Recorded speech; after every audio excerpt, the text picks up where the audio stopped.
Hi everyone, welcome back to another tutorial from Wake&Tech.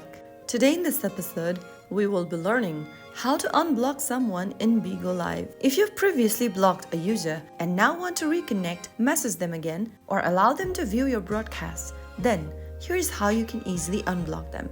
First of all, launch open the Bigo Live application on your smartphone and log into your account. After you're signed into Bigo Live, go to the bottom right corner and tap on the Me button. From the Me section, tap on the gear icon at the top right corner. From the settings menu that pops up on the screen, click on Block List. You'll then be able to see the list of people that you've blocked on Bigo Live.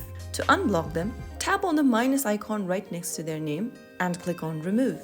Soon after you do that, the person will be able to view your live streams and profile again, send you messages and requests. That is how you easily unblock someone that you've previously blocked in Bigo Live. If you found the video helpful, don't forget to like, share and subscribe to our channel. I will be back again in the next episode. Thank you for watching.